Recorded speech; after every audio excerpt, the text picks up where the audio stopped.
Hello students, आज आपको कुछ इलेक्ट्रॉनिक कन्फिग्रेशन बताएंगे और उस पर चारों क्वांटम नंबर को निकालना, ठीक है।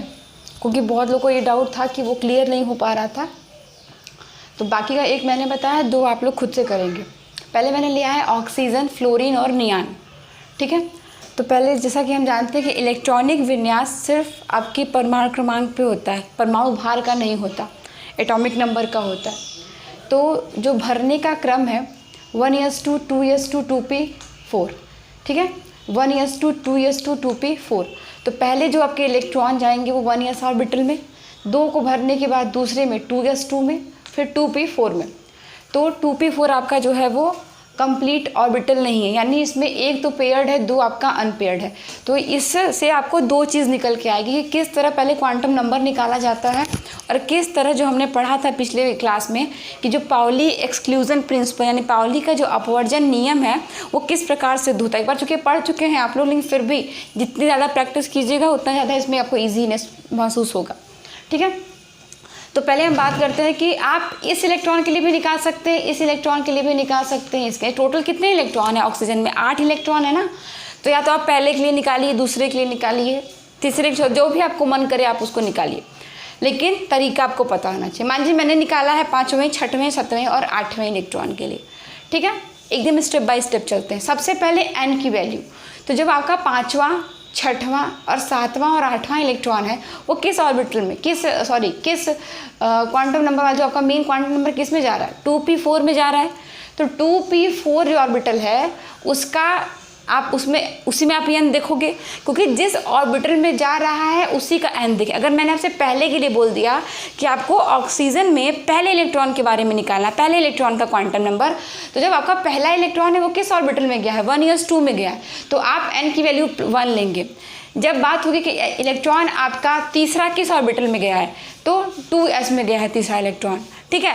लेकिन हम यहाँ बात कर रहे हैं कि इलेक्ट्रॉन आपका 5वां, 6वां, 7वां और 8वां इलेक्ट्रॉन है वो किस ऑर्बिटल में गया है? तो ये आपका गया है 2p4 में, ठीक है। तो 2p4 में n की वैल्यू क्या होगी? जो इस ऑर्बिटल के आगे लिखा हुआ है 2, ठीक है, कोई दिक्कत नहीं है आपको।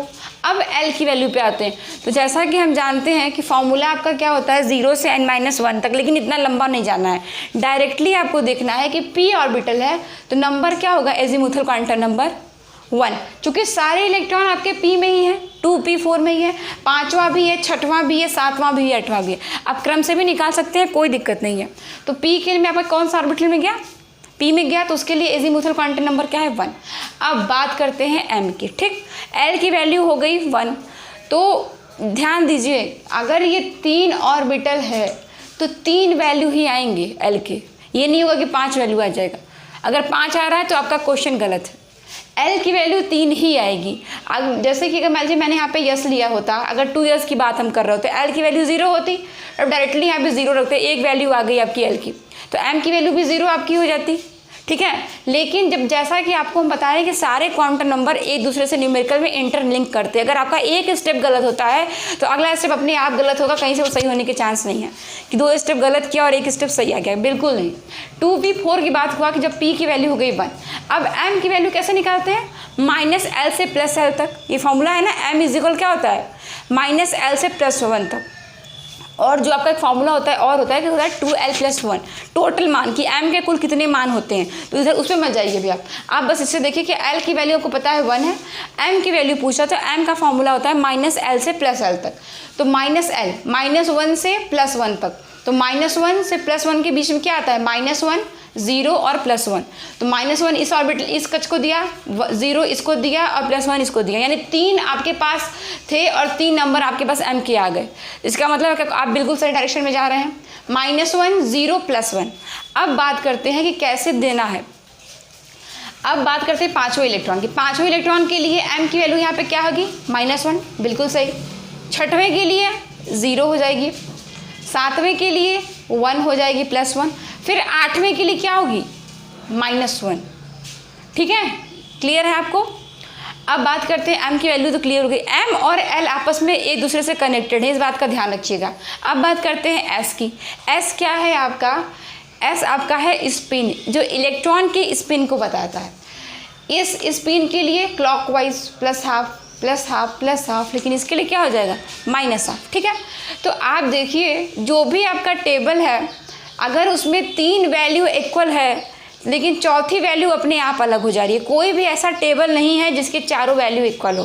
तो जो पिछले क्लास में हमने पढ़ा था कि पाउली का एक्सक्लूजन प्रिंसिपल कि किसी भी कक्ष के 2 इलेक्ट्रॉनों के लिए चारों क्वांटम संख्याएं समान नहीं हो सकती, 3 आपका इक्वल है। देखिए हम 5वें और 8वें इलेक्ट्रॉन को कंपैरिजन कर रहे हैं, n की वैल्यू 2 है, l की वैल्यू भी 1 है, m की वैल्यू भी -1 है, लेकिन s की वैल्यू क्या हो गया, डिफर हो गया ना, यहाँ माइनस हाफ हो गया, वहाँ प्लस हाफ हो गया। अब आपको आप इसको ले लीजिए, 2 है 7वें इलेक्ट्रॉन के लिए, 6वें के लिए भी 2 है, l की वैल्यू 1 है, दोनों l n और l की वैल्यू सबके लिए इक्वल है। ठीक, अब बात करते हैं m की वैल्यू, +1 और 0 हो गया, यहाँ पे दोनों वैल्यू डिफर हो गई।